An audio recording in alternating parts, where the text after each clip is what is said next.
Okay, thanks very much, Meg, and welcome everyone to this, the first panel of the Constitution Unit's Annual Conference 2023. As Meg has just said, the theme for the conference as a whole is the future of the Constitution, and in this opening session, we're looking particularly at the future of Parliament. My name is Tom Fleming, I'm a lecturer at the Constitution Unit, and I'll be chairing this opening session. The last few years have seen frequent controversy about Parliament's role and about the government's openness to parliamentary accountability. Concerns are focused on Parliament's ability to scrutinise primary and delegated legislation and international treaties, as well as on the role of the House of Lords. So what are the proper scrutiny roles of MPs and peers? Do they have the opportunities and resources necessary to carry these out? And if not, what reforms might be needed and how could these be delivered? We have an excellent panel to discuss all of these important questions. Thangam Debbonaire is the Labour MP for Bristol West and the Shadow Leader of the House of Commons. Professor Philip Norton, Lord Norton of Louth, brings a unique perspective on Parliament as both a Conservative peer and Professor of Government at the University of Hull. Dr. Brigid Fowler is a senior researcher at the Hansard Society, where she contributes to their leading research on the legislative process and parliamentary scrutiny. And finally, Alexander Horne is a barrister and a visiting professor at Durham University. He previously spent 18 years as a legal advisor in Parliament and was the first legal advisor to the House of Lords International Agreements Committee. The way we'll proceed today is that each of the speakers will make some opening remarks of around 5 minutes, after which we will have some discussion amongst the panelists. We will then open up the floor to your questions. The questions will be gathered by my colleague, Lisa James, who you can hopefully see on your screens. If you've got a question that you would like to be put to the panel, please just write it in the Q&A function on Zoom rather than the chat. Lisa will then select a broad range of questions and read them out a few at a time. And if you would like your question to be asked anonymously, please just indicate that when you submit the question. So finally, let me just note that this whole session, including the Q&A, is being recorded, which you may want to bear in mind when deciding if, whether to ask your question anonymously. The event will be posted online on the Constitution Unit website, our YouTube channel, and our podcast after the event. But with that, let me hand over to our first speaker, Thangam Debbonaire. Thangam, over to you. Thank you, Tom, for that introduction, and to Meg for introducing the whole event. And of course, to the Constitution Unit for hosting us today. It is great to be in the company of such a distinguished panel. Of course, I would expect nothing less from the Constitution Unit. So, first of all, whether it's the Constitution Unit's work on trust in politics, the Institute for Government's work on, for example, pre-legislative scrutiny, or the Hansard Society's recent work on statutory instruments, to name just a few, research and work by organisations such as those represented just on the screen, but also many others beyond, is incredibly useful for MPs, but especially for those of us who have a responsibility in relation to how Parliament works. So in my Shadow Leader of the House role, I've read a lot of all your proposals, and I share your cause to make Parliament work better for the people we represent. That's how we make sure that it's in the best shape it can be to serve our Constitution and our country. Now, restoring trust in Parliament, as Tom and Meg have hinted at, is really crucial here because, for example, just last week, when leading the opposition in the Privileges Committee debate on Boris Johnson, I referenced the Constitution Unit survey on public attitudes on how our democracy works. And your survey found that 52% of people either distrusted or strongly distrusted Parliament. Now, considering the public gets to choose us, in the Commons at least, that is a statistic that worries me greatly, and I'll come to why in a moment. But first, while it's shocking, it's not surprising. Whether it's Boris Johnson lying to Parliament, or the Patterson scandal a couple of years back, or former Tory ministers plotting to line their pockets by £10,000 a day for fake South Korean company. And no, I did not have that one on my 2023 Tory bingo card. There is clearly a lot of work needed to put this right and to restore trust in Parliament.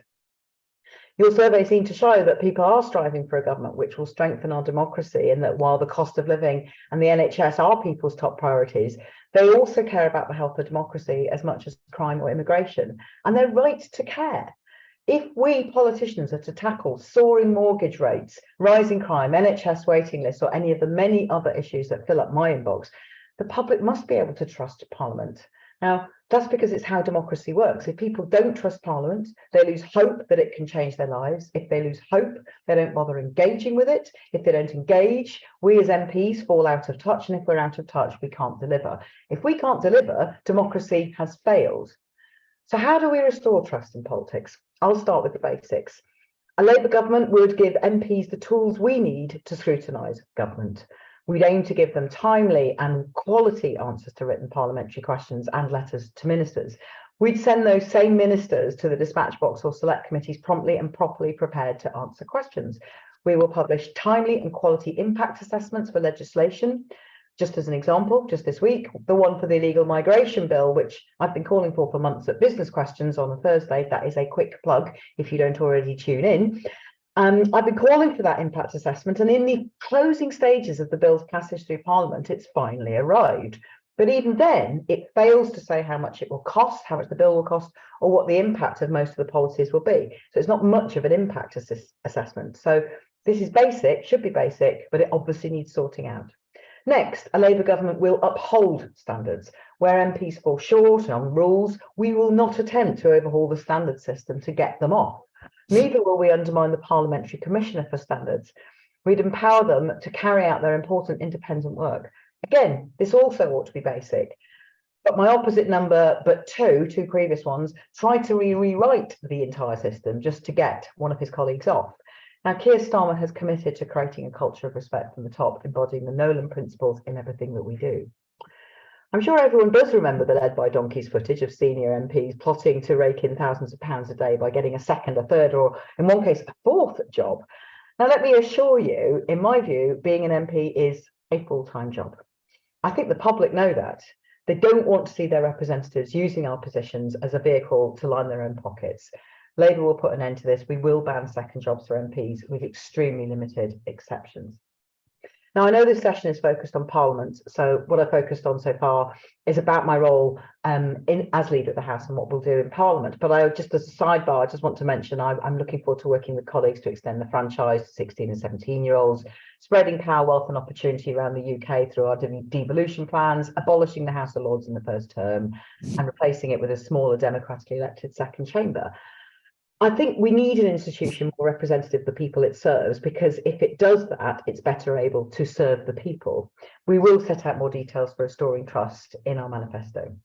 We recognise in Labour that the public's trust in Parliament is low, and quite frankly, you can't blame the public for that. But from all the work that you've all been doing, from all the polling, from everything that from the people I speak to on the doorstep that they tell me, I have hope, because there is the will to change politics. There is the means to change Parliament.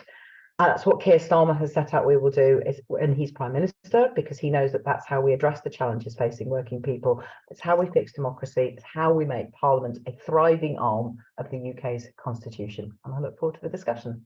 Thanks, Tom. Brilliant. Thank you very much. What a fantastic way to get us started. We'll turn straight over, if we may, to Philip Norton for his remarks. Right, thank you very much. Well, I've been asked to address the role of the House of Lords, and the role is determined by its relationship to the House of Commons. The Lords accepts the primacy of the House of Commons and seeks to act as a complementary chamber, fulfilling tasks that the Commons may not have the time or the political will to carry out. Now, my starting point is that good law is a public good, and the Lords contributes to that by taking over where the Commons lets go. So the Commons determines the ends, if you like, the principle of a measure, essentially the first part of good law, ensuring that something is necessary and achievable. I say that's the first part. The second is ensuring that it's well drafted, designed to achieve its purpose. The third is ensuring it's implemented effectively. Now, the Lords focuses on the second. It is primarily a chamber of detailed legislative scrutiny, and it's well placed to engage more in the third in the form of post-legislative scrutiny. So in terms of what the Lords does, it adds value to the political process. So detailed legislative scrutiny is the principal, but not the only task fulfilled by the House. And successive governments, as well as the recent report of the Brown Commission, essentially accepted that it does a good job, that its functions are essentially those fulfilled by the present House. So there are no real plans, when you look at the proposals, to change its functions. Instead, reformers focus on input legitimacy, so how members are chosen, rather than output legitimacy, that is what it does. Yet form should follow function. Those writing to the Times with their pet schemes for changing the composition of the House miss the point completely. Similarly, governments have sought to introduce Big Bang reform. They've shown a basic disconnect between selection and function. The schemes are premised on the Lords continuing to fulfil its existing tasks, but with a different membership, as if changing the membership will not impact on its capacity to fulfil those functions. The House is able to engage in effective scrutiny by virtue of having a membership characterised by experience and expertise. So the strengths of the House are worth maintaining. The House complements, it doesn't conflict nor duplicate the Commons. But there are problems with the way in which members are appointed. I believe the House also could build on what it does in order to fulfil even more effectively the functions that it does fulfil. Now, in terms of membership, the House is too large in size. The House has agreed a motion without a division, accepting that it is too large and that it should be smaller. I mean, most of us would like it to be smaller than the House of Commons, and that the present method of nominating new peers clearly has attracted public opprobrium, both in terms of quantity and quality. In recent years, too many peers have been nominated, and some of those nominated have clearly attracted negative publicity, and it's clearly affected public trust in the institution and may indeed constitute an existentialist threat. So what then can be done? Now, at the start of this session, I introduced a bill, the House of Lords Peerage Nominations Bill. It's designed to put HOLAC, the House of Lords Appointments Commission, on a statutory basis, protecting its independence and ensuring that the Prime Minister doesn't submit a nomination until HOLAC has reported. It requires the Prime Minister to have regard to certain principles, mainly that the House of Lords is no bigger than the Commons, that at least 20% of the members should be free of any party affiliation, those crossbenchers, that no one party should have an overall majority. It also ensures that the Commission will apply certain criteria in assessing nominations, primarily those of conspicuous merit, and ensuring that those nominated have a capacity and willingness to contribute to the work of the House. It also enables the Commission to generate additional criteria having regard to the diversity of the population of the United Kingdom. It also introduces transparency by requiring party leaders making nominations to inform HOLAC of the criteria and the process selected for making nominations. So that's the content. Now, when the bill was debated on second reading, there was overwhelming support for it from members, and that support came from all parts of the House. So the key point I want to put over, the House of Lords is not an obstacle to reform. We've achieved reform before, that is, some members of the House pressing through private members' legislation. So we're largely responsible. We are responsible for the House of Lords Reform Act 2014. There's more we can and would like to do. I would like the House to play to its strengths in expanding post-legislative scrutiny and doing more with the Commons in terms of pre-legislative scrutiny. So it's a case of enabling the House to do even better what it already does. So what we're seeking to do is build on what we have rather than destroying the present merits of the system. But my end point is the House of Lords is not an obstacle to reform, it's the government. We're in favour of change. We think it can be changed. Government provides the time. We'll ensure that measures are delivered, as we did in 2014, to reform the House, enabling it to do that, which matters, which ensures, contributes to good law and engages with the public. Because one of the most important things a poll actually commissioned by the Constitution Unit found some years ago is that the most important aspect of the Lords in terms of the public is trust in the appointments process. We need to get that right. We're in favour of change designed to achieve that. Thank you. Brilliant. Thanks very much, Philip. We'll go straight over to our third speaker, which is Brigid Fowler. Thanks very much, Tom, and to the Constitution Unit for the opportunity to take part today on behalf of the Hansard Society. I'm going to be speaking primarily about the Hansard Society's proposals for reform of delegated legislation. But before turning to that, I just wanted to take a few seconds out of my time just to flag one other thing to make absolutely sure that it does get a mention, and that is restoration and renewal of the Palace of Westminster, so-called R&R. I feel that all too often it kind of gets tacked on to the end of panels such as this as a bit of an afterthought, whereas it really does need to be central, I think, if we're looking forward, if we're thinking about where we want Parliament to be by the end of its next term. The question is literal, not just metaphorical. Do we want Parliament still to be in the palace, or do we want it to be somewhere else? And if it's going to be somewhere else, is it going to be there as part of a scheduled decant from the palace, or is it going to be there because the building has finally failed in some way that renders it unusable? So I will leave that there, but perhaps we might want to come back to that. In terms of our work on delegated legislation, it's 9 years now since the Hansard Society declared that the current delegated legislation system is not fit for purpose in its major book on the subject. At that time, this was a rather lonely call. Very few people were interested, very few people took much notice. I think we can say confidently that that situation has changed, and that both awareness of delegated legislation and concern about the way in which it is currently used have risen significantly in recent years as a result, in particular, of COVID, but also of Brexit. And we now think that the time is ripe for wholesale reform of the system. And we hope very much that this is something that we will see in the next Parliament.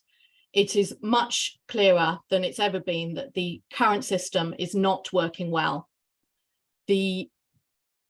Delegated legislation is now being used in such a way that it upsets the constitutional balance between the executive and the legislature and tilts things too far in the direction of the executive. There are also political and practical problems. It effectively stops MPs from being able to do their jobs effectively and represent their constituents in a meaningful way. It damages the reputation of Parliament.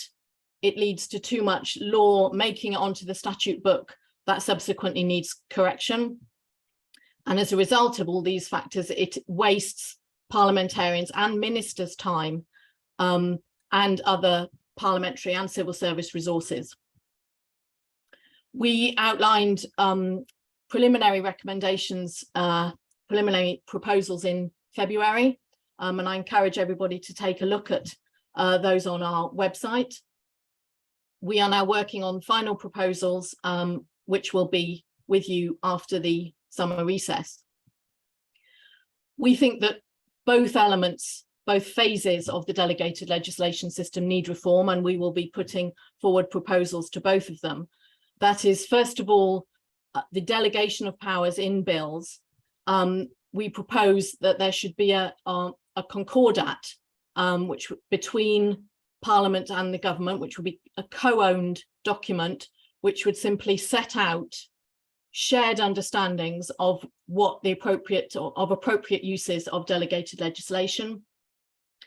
And ministers would be obliged, when they introduce a bill to Parliament, to say whether they whether the powers in the bill conform with those shared understandings, and to explain, if not, why not. So this would be a sort of surfacing tool so that Parliament could better see when unusual, unprecedented powers were being sought.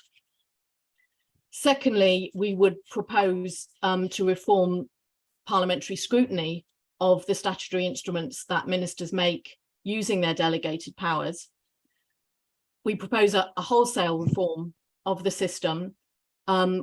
We propose that we would break the link between the scrutiny procedures that are currently prescribed in parent acts and the actual statutory instruments themselves, so that parliamentarians would be able to decide how they want to scrutinise statutory instruments. We propose that this should be done through a sifting committee, which would be joint between the two houses. And then in terms of the scrutiny of the instruments that parliamentarians do want to debate and scrutinise further, we propose a wholesale reform of the system in the Commons, where the problems are greatest.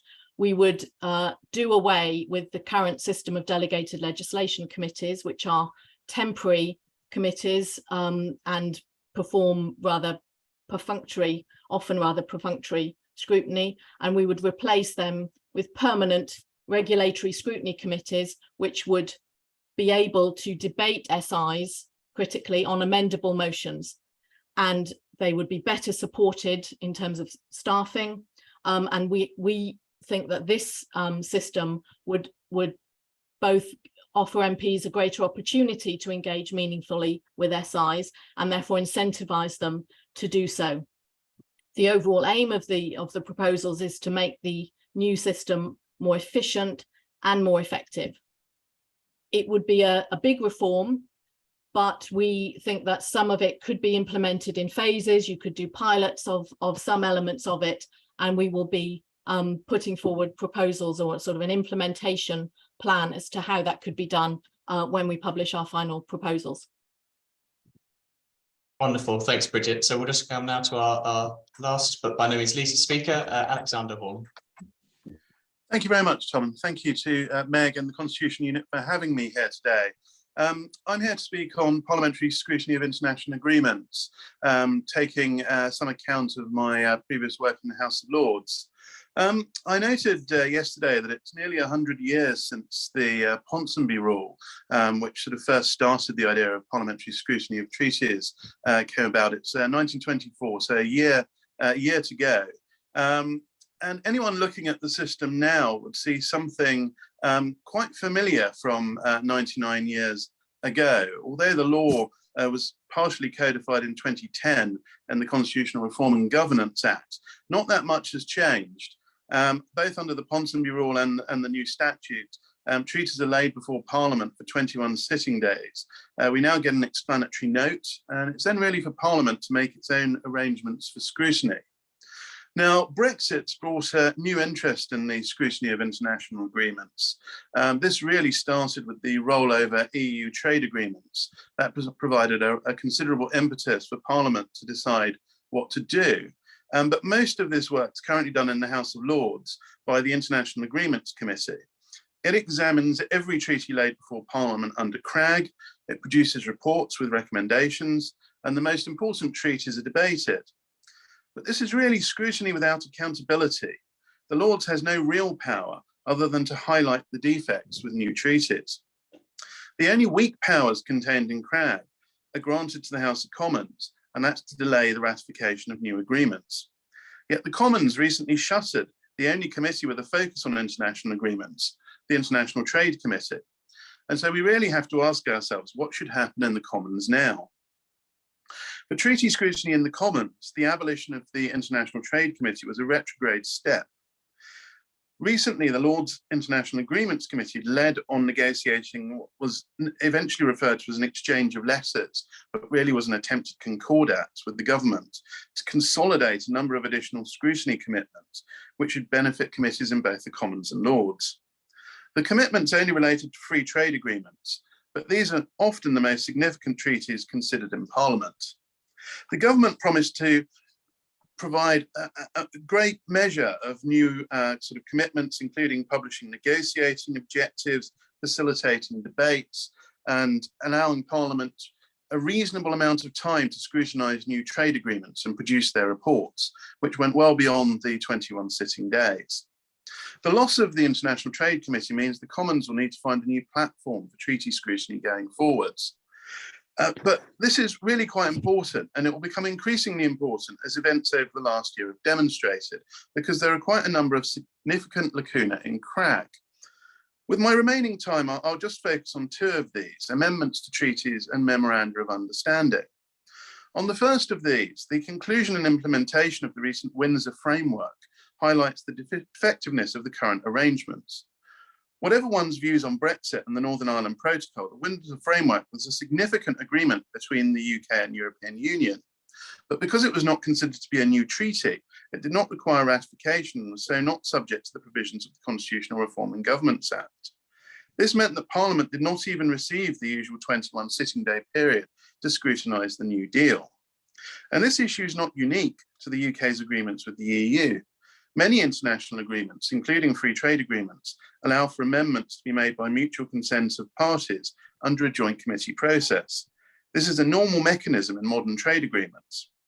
Unless these changes require the passage of domestic legislation, there are no guarantees they'll even be notified to Parliament in a timely fashion. The provision that currently governs amendments is nigh on incomprehensible and open to a number of interpretations, and any serious attempt to reform the scrutiny process will need to address this issue.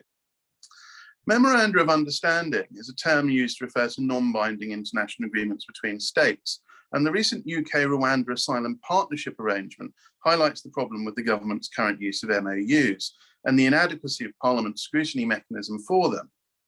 The use of an MOU allows the government to sidestep CRAG, as there's no obligation on it to even notify Parliament of the new arrangement, since it's not a treaty.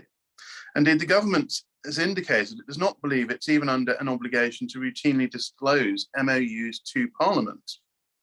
The International Agreements Committee has proposed that international instruments that engage individual rights or have significant economic, environmental, or political implications should be published and submitted for scrutiny by Parliament before they come into force, whatever they're for. But at present, the government's strongly resisting this proposal. Finally, I'll just touch briefly on a way forward. How should these issues be dealt with? PACAC is currently concluding an inquiry into this, the Public Administration Committee. But in my view, it should consider two things. First off, a new sifting committee in the House of Commons.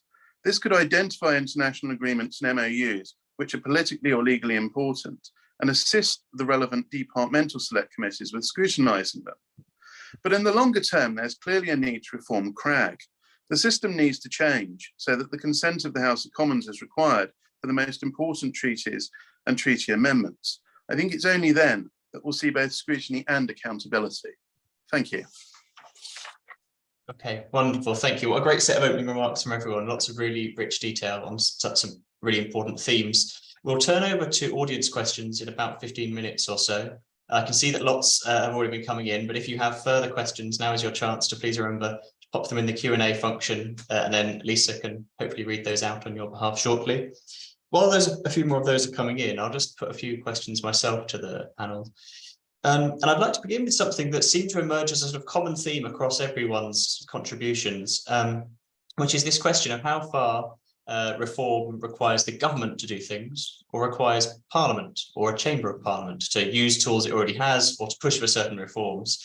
So I wonder if I could just invite each of the panelists, perhaps in the same order, to sort of reflect on how far it's the government that needs to change things, or there are things Parliament can do. And if it's the former, does that mean that only certain changes are likely to happen, and particularly that changes that enhance scrutiny are less likely to happen? Perhaps I could invite Thangam to reflect on that first. Well, the government does hold the cards when it comes to the parliamentary timetable. And I think everyone on the screen knows it. I think everyone beyond the screen who's got an interest in constitutional affairs will know that. And of course, there are some people who would like that to change. But in order for something to change under the existing system, the government would have to decide that it needed to change. I happen to think that a lot of what's being proposed here just makes better government.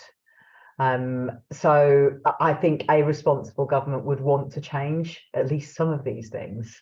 It's when you have better scrutiny, you end up with better laws, better regulations, better international agreements. You make use of the expertise that's in both chambers, whether it's the revising and amending chamber or it's the primary chamber. We need MPs to be able to use detailed analysis. And I think the proposals that some have mentioned about pre and post legislative scrutiny, I mean, I couldn't agree more. I think we've all seen good examples recently where pre-legislative scrutiny has really helped get a bill to work or get a bill into Parliament. I can also think of one at least where it's still stuck in the legislative process. That's the online safety bill, despite extensive legislative scrutiny.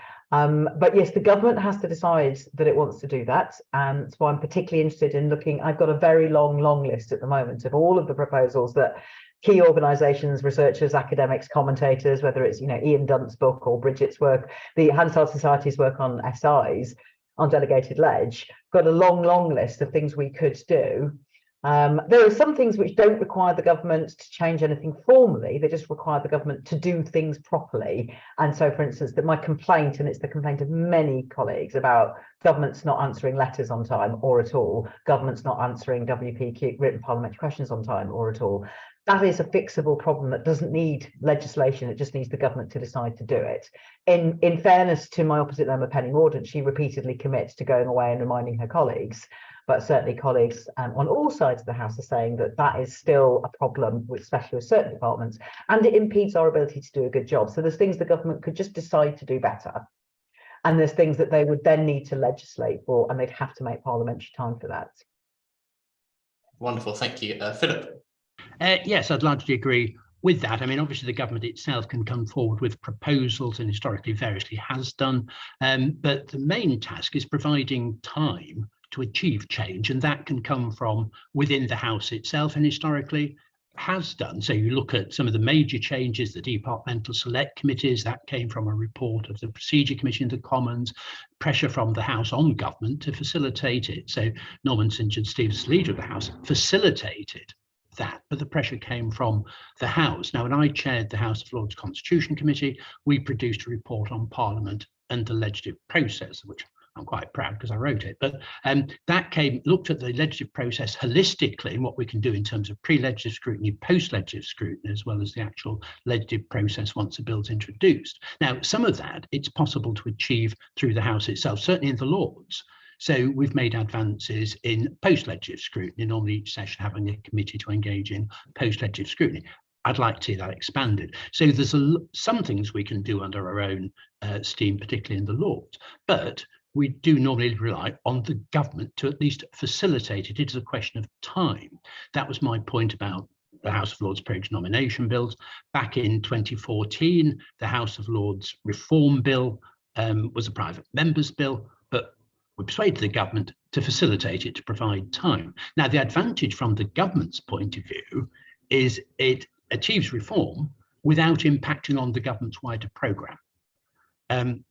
So it goes through as a private member's bill, it becomes an act.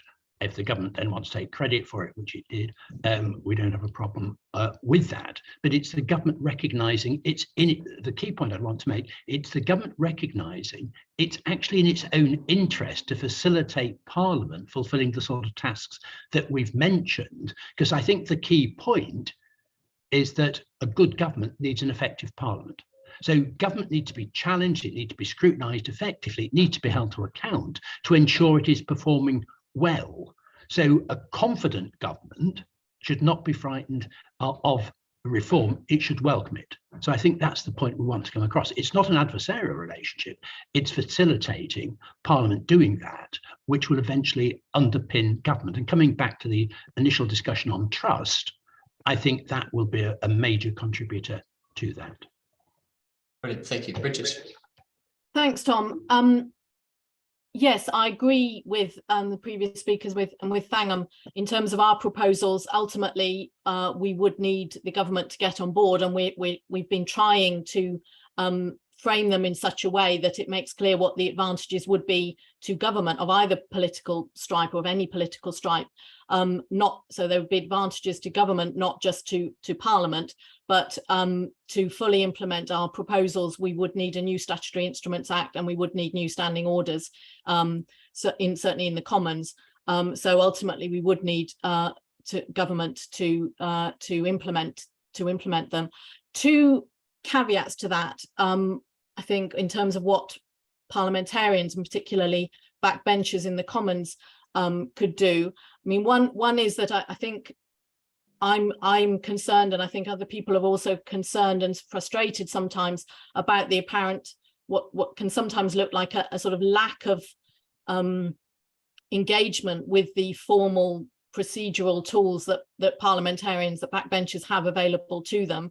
I wrote, for example, a blog about the scrutiny of the Windsor framework, where MPs were entirely right to complain that it wasn't adequate, but that case engaged some general issues. It wasn't just a one-off, such as treaty amendment, as Alex has already discussed.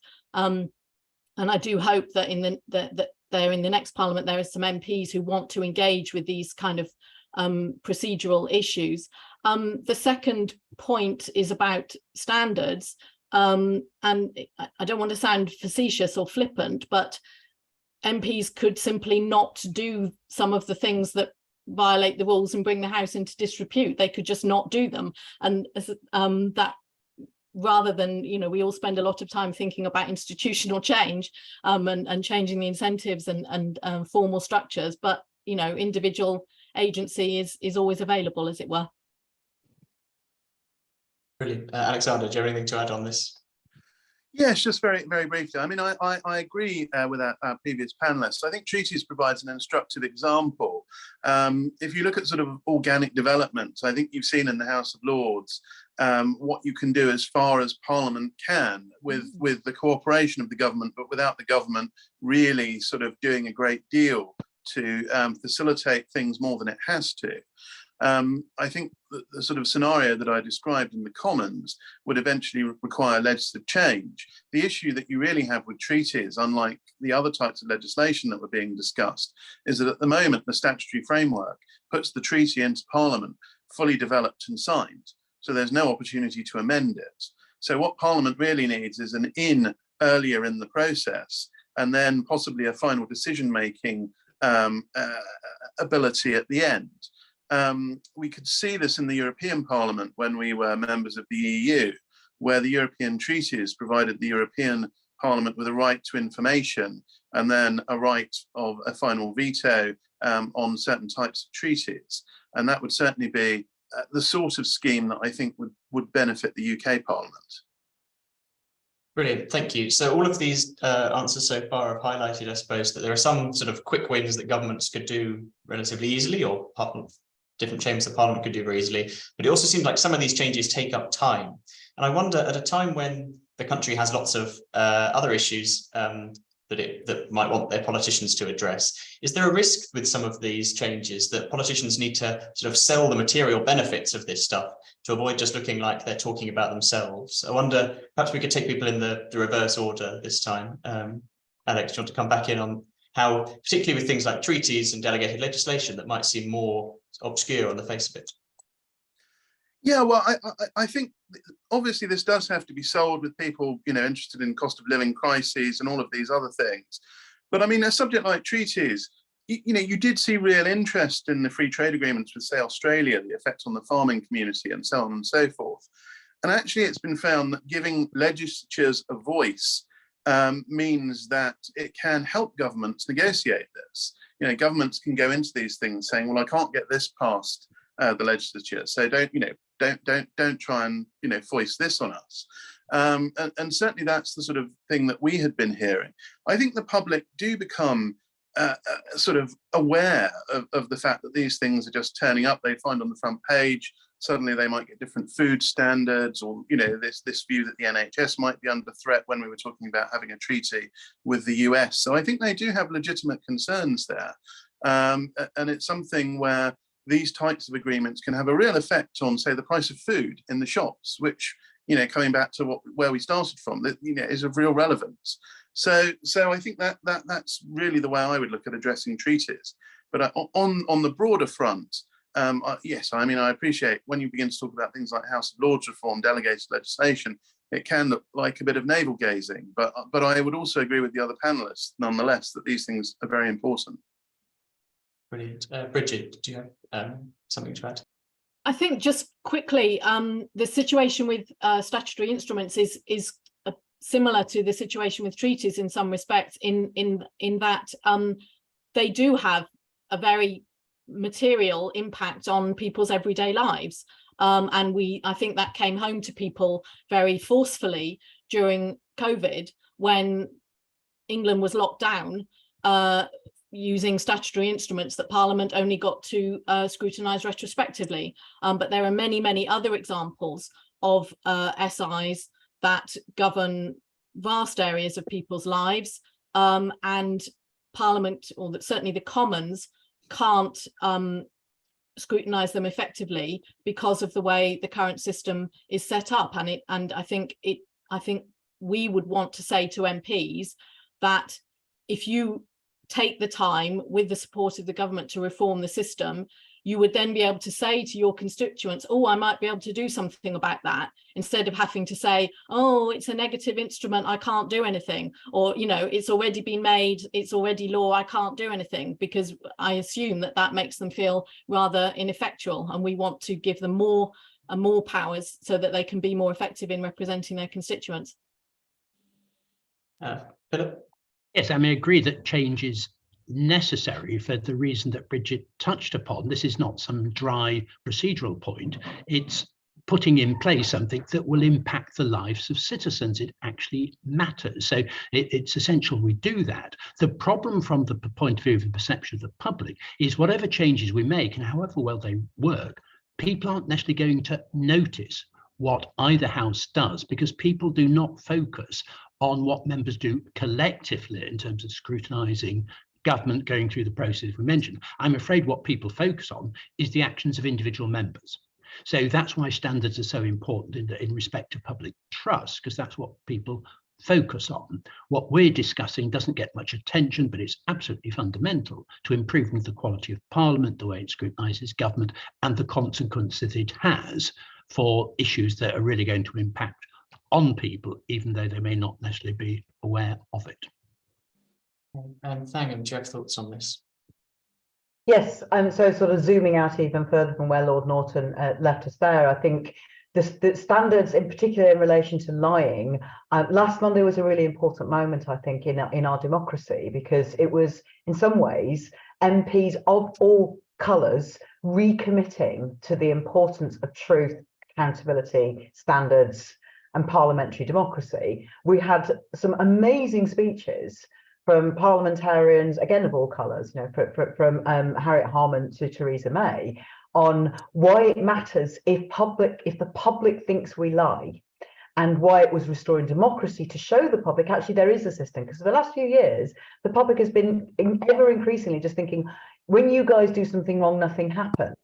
And it's been tough, especially on the Privileges Committee themselves, but I think for the rest of us, saying the Privileges Committee is doing their work, they are doing their job, I have faith in the process. And to know that they were going to just get on with it, get their heads down. But I think that matters because it does also relate back to whether it's international treaties or statutory instruments. The public isn't going to embed itself in every word of either of those, but it needs to know that we A, are doing that, and B, that we're not making stuff up, that we're working from actual evidence. And that brings me to another part of Brigid, the Hansard Society's work on statutory instruments, which is about the provision of explanatory notes. And you know, the potential possibly for getting more evidence. I remember I'm battle hardened. I was a whip in the Brexit years, so I cannot tell you the number of delegated ledge committees I sat through, sometimes 3 a day, frequently undoing a mistake that had happened the previous week. But one of the things we noticed was delegated ledge fatigue by stakeholders, but also that members, even the ones who are most committed to getting this right, also we're starting to go, well, I can't really tell what the difference is between what we did last week and what we did the week before. And I memorably remember sitting in one which was actually about banning fracking allowing fracking in national parks. And the way it was written was so dry that 3 MPs who actually had a national park in their constituency didn't realise until I got one of my colleagues to stand up and say, you ought to listen because this is your constituency. The government's about to frack in, and they certainly, their heads popped up at that point. So I think giving us better tools to do our job, but also, as Brigid said, individual agency is always available. And as leaders, which we are as parliamentarians, I think we also have to take responsibility for trying to get on top of the detail when we're on a committee. And that is helped if we have decent timetabling to make sure that, you know, we're not doing 3 or 4 a day every single day, but also we've got the tools to use. Fantastic. Before we turn over to some of the audience questions, I thought I should just pick up on Brigid's plea that we might mention restoration and renewal of the Palace at Westminster, because I could see vigorous nodding on the screen when she mentioned that. So do those who are nodding want to come in with a quick reflection on that? I'm very...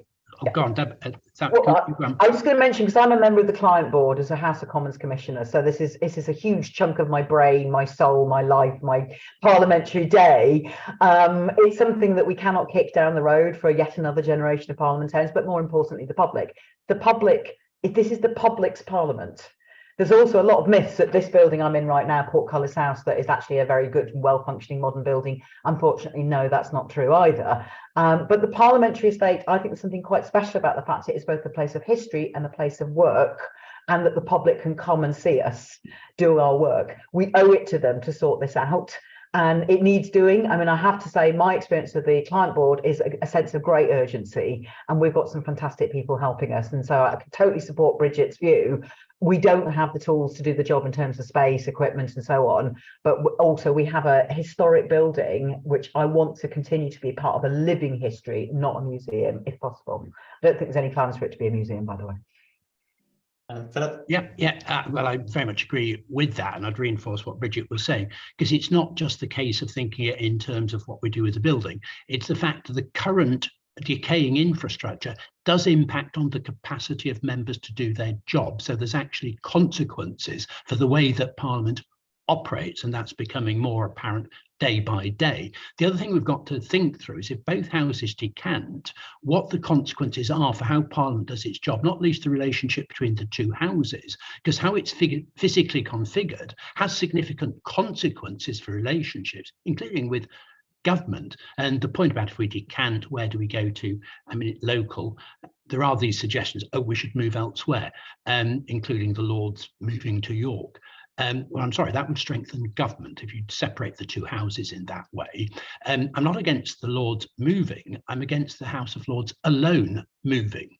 If you move one chamber, you need to move the other. If you move two chambers, you need to move government.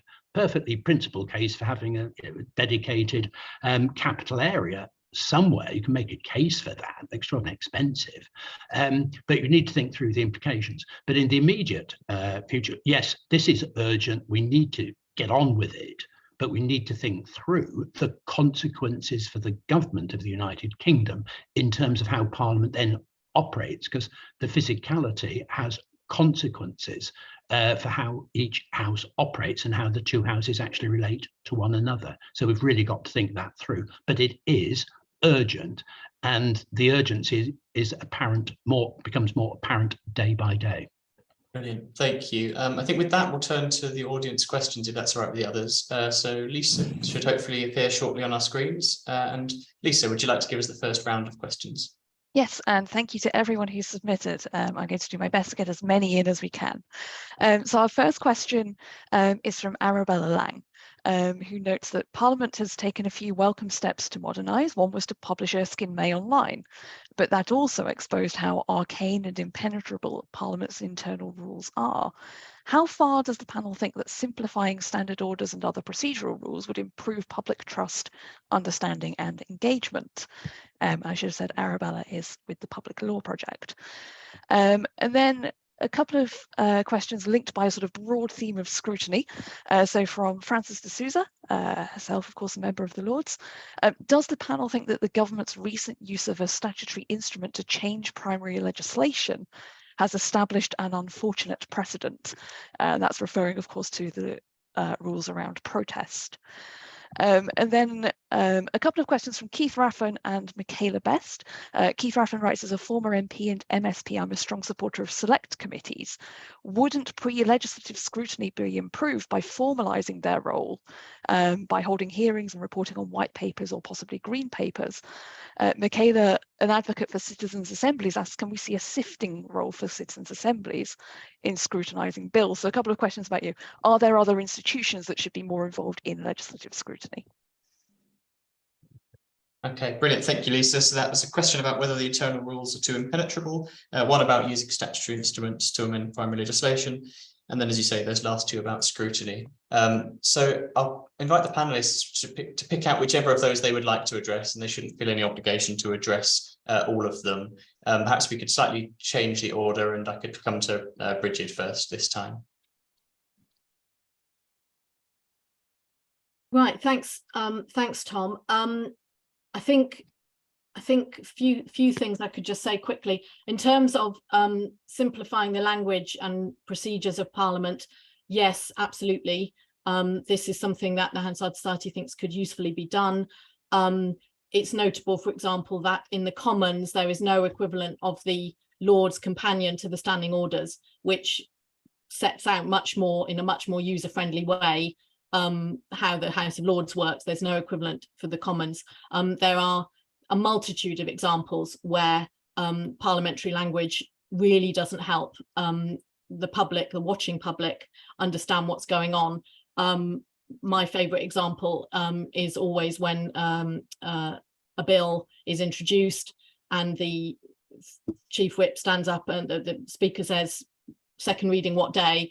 And the Chief Whip stands up and says tomorrow, and everybody who's following the bill has a heart attack because they think second reading is tomorrow, whereas in fact tomorrow does not mean tomorrow. And we have to keep explaining this to people. So things, very simple things like that could be done. On the select committees and pre-legislative and post-legislative scrutiny, it is slightly opaque about which draft bills get sent to select committees and which ones get sent to dedicated bills set up, committees set up for that purpose. So there's something that could be, I think, clarified there, because it's a bit opaque and it seems to be pretty much up to the government. The absolutely select committees can play a very useful role, and they should do more of this, but obviously the issue, which is a wider issue with select committees in the Commons at the moment, is their workload and the willingness of members to serve and to dedicate the amount of time that good select committee work takes. And I think there's a bigger issue there about what MPs think they're in Parliament to do. Are they working on legislation and select committees at Westminster, or is their focus in their constituencies?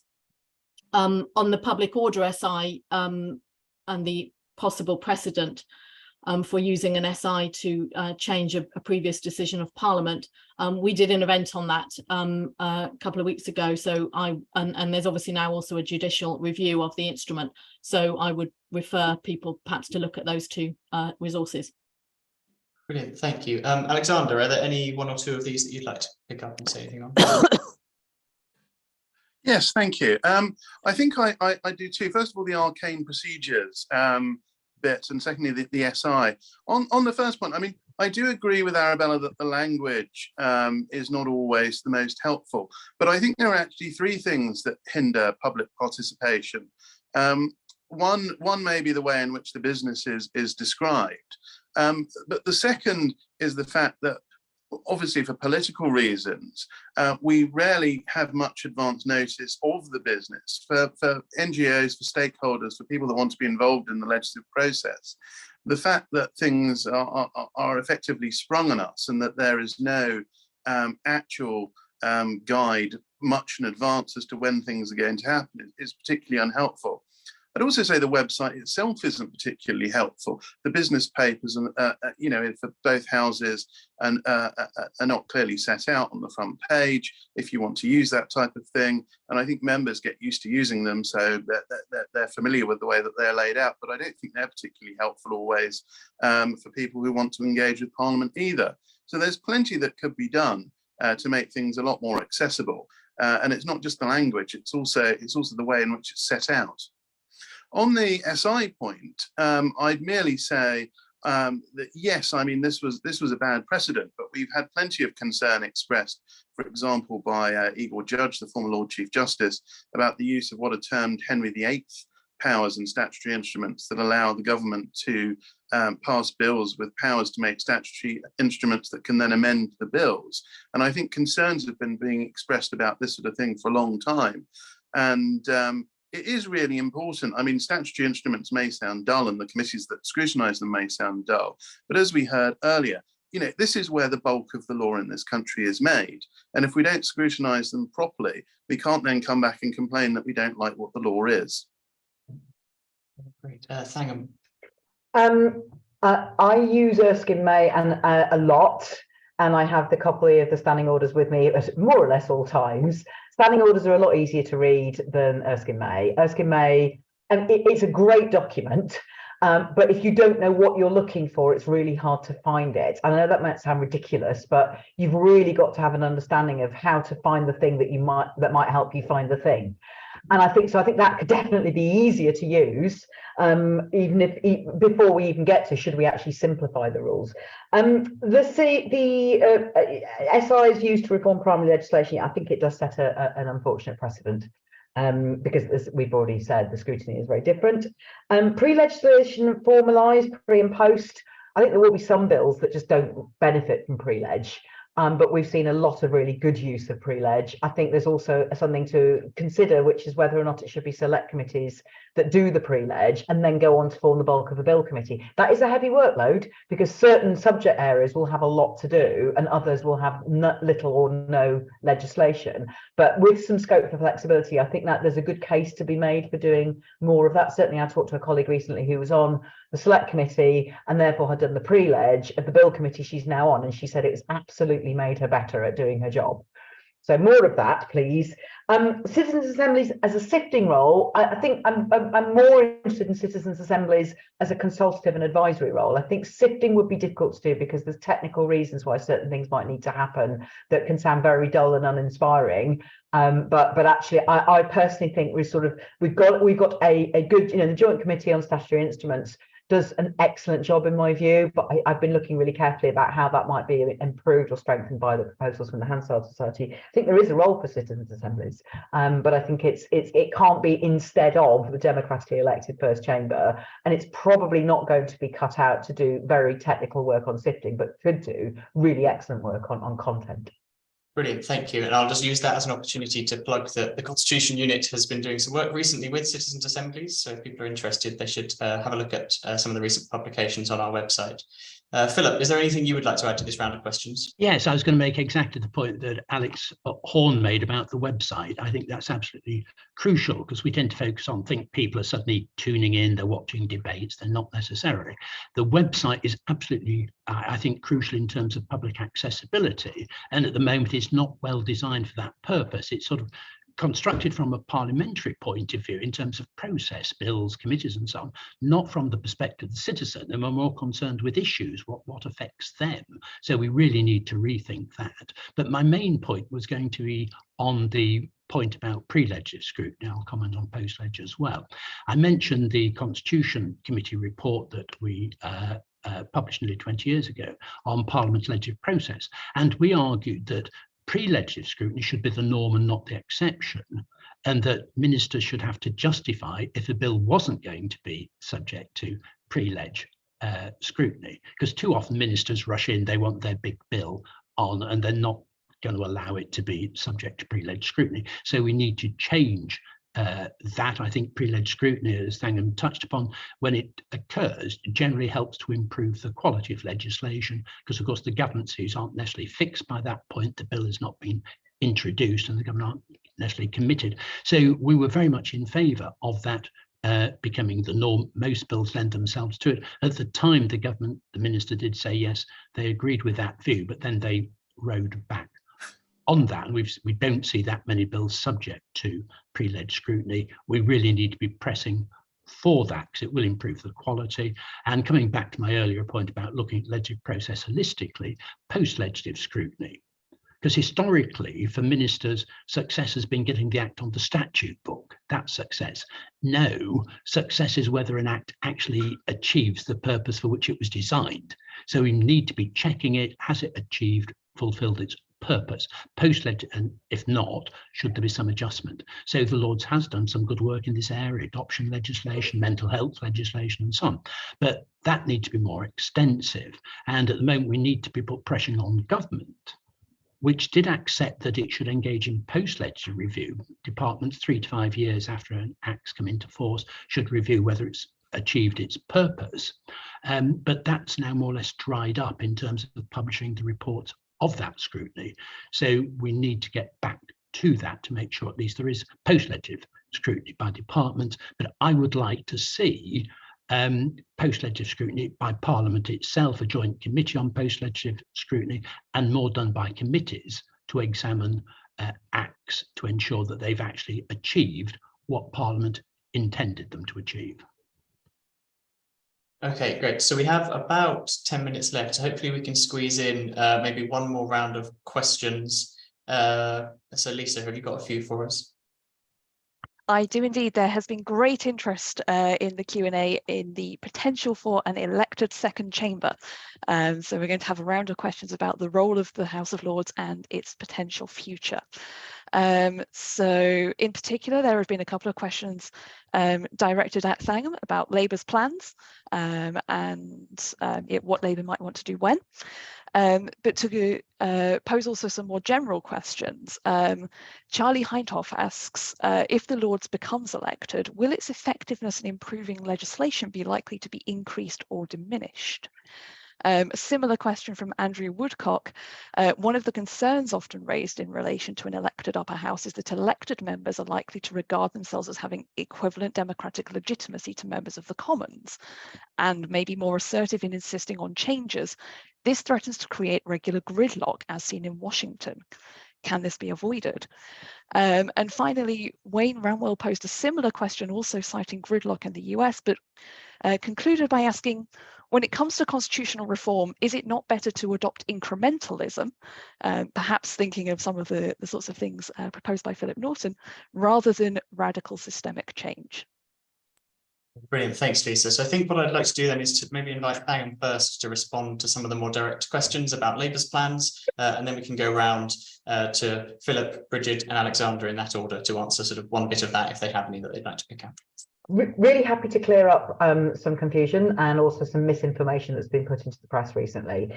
I have checked with him personally. Keir has not said, nor is he discussing any sort of packing of the House of Lords. That would be completely contrary to what he's already committed to, which is replacing the House of Lords in our first term in government with a democratic a form of elections, which we've got various ideas about how that might go. We'll do some public consultation on it, but he is absolutely committed to reform in our first term, and that includes abolishing the House of Lords.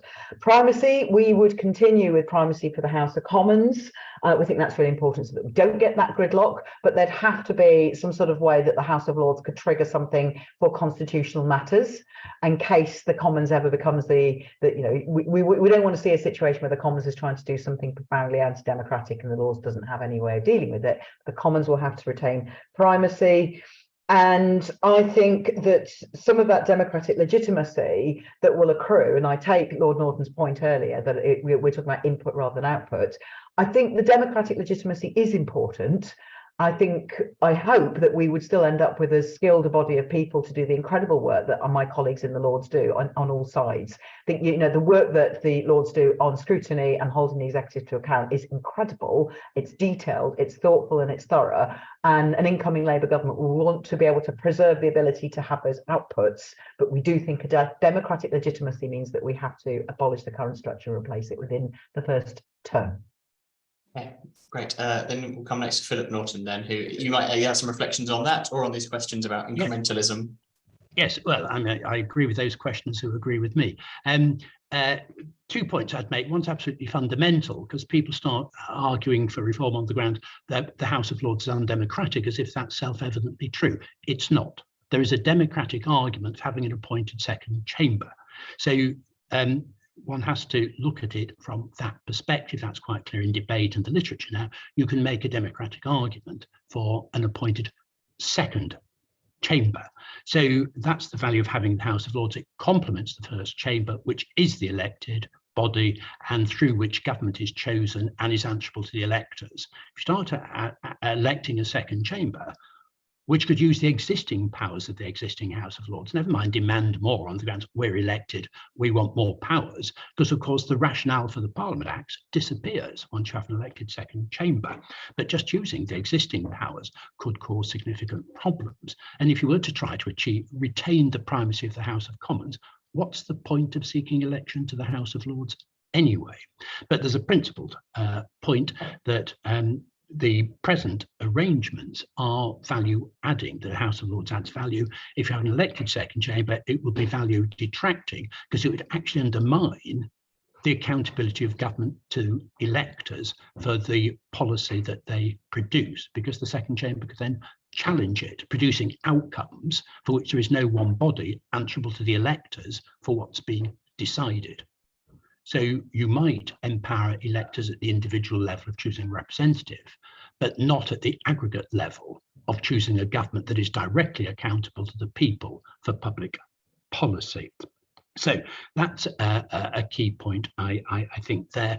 As I say, I think it would be value detracting because you'd lose the value that you've got at the moment, because the House of Lords is qualitatively distinctive because of its membership, how they're composed, and recognising we're not there to challenge the Commons. If you have an elected body, well, that's going to be different in terms of who's standing. You'd squeeze out the independents, the crossbenchers who had contributed to the work of the House of Lords. The parties would come in, and so you'd end up with a second chamber that was either superfluous because the government's got a majority, or mischievous because it doesn't. So what's the value derived there in ensuring good law? So, as I say, you can challenge it fundamentally once you strip away that argument, oh, it's democratic to have an elected second chamber. No, it's not. Then you start to recognise the benefits of the existing arrangements of asymmetrical bicameralism. Wonderful. Good. I think we've managed to find a round of questions where people don't have to begin their answers with, I agree with what everyone else has said. But Brigid, perhaps I'll come to you briefly and then Alexander. Thanks, Tom. I don't have anything to add to what's been said. Just to reiterate Lord Norton's points about, you need to know what you want the Lords to do before you can sensibly discuss who you want in there. And similarly, you need to discuss what you want the Commons to do before you can sensibly discuss the Lords. Great, thank you. And then Alexander. Well, I do broadly agree with much of what Philip has just told us. I am certainly in favour of incrementalism here. I do not support the idea that one suddenly sweeps away the edifice of the House of Lords as though it's a bad thing. I think actually the House of Lords gives an awful lot of added value. Having worked in both houses, I would very much regret the loss of many of the peers that Philip has highlighted, the crossbenchers, the sort of more apolitical people. It's hard to imagine a process in which you elected peers or their replacements where the party machines wouldn't taken over. But one of the clear advantages in the House of Lords is that you can bring in experts. Quite often when I would sit in a Lords Select Committee giving them advice, it was impossible to tell which political party the member was from. And it made producing reports that were technical, that were non-partisan, that didn't bring in sort of extraneous factors, much more straightforward. And also, to be frank, when I was engaged in conversation with those people, they brought in real expertise. We would have former foreign secretaries, former judges, people bringing stuff from outside Parliament. And I think that's more and more relevant as we have more and more professional politicians and much younger people going into the House of Commons. Having a second chamber with people who are bringing real world experience from having done these jobs and seeing what the effects of the legislation might be in practice is quite important. And I'm not really hearing what this added injection of democracy in the second chamber is going to add over and above that we should sort of seek to throw out the baby with the bathwater. So I'm very much with Philip. Maybe some incremental change, maybe the removal of some hereditaries if you want to, maybe the removal of some bishops if you want to, and maybe a cap on numbers so that there's a one in, one out system and we don't see the sort of things we did with the potential sort of Boris Johnson list of new political peers, but not the erosion of expertise. Hey, thank you. This is clearly a conversation that could carry on all day, but unfortunately we're just about out of time. Before I ask you all to join me in thanking the speakers, I've just got a few bits of housekeeping to run through. As I mentioned earlier, the recording of this session will appear on our YouTube channel and our podcast feed imminently. So please do subscribe to those or look out for information on our website or Twitter. If you're not already signed up to our events mailing list, please do so in order to be the first to hear about our forthcoming events. You can find the Get Involved link on the Constitution Unit's website. Nearer to now, the next session of this conference starts in an hour's time at 12:30. The topic is devolution and the union, and speakers include the former leader of the Scottish Labour Party, Kezia Dugdale. So I hope you'll be able to join us for that. This Zoom call will end shortly, but you'll be able to join again before that panel using the same link as before, just before that session is due to begin. But with that, let me thank all of you for attending today, and let me, on your behalf, thank all of our brilliant speakers, Thangam Debbonaire, Philip Norton, Brigid Fowler, Alexander Horne, and particularly to thank them for giving us their time today so generously. I'll also thank Lisa for fielding questions and for the team behind the scenes for making everything run so smoothly. But goodbye for now, and we look forward to seeing you again soon, and hopefully later in the conference. Bye-bye.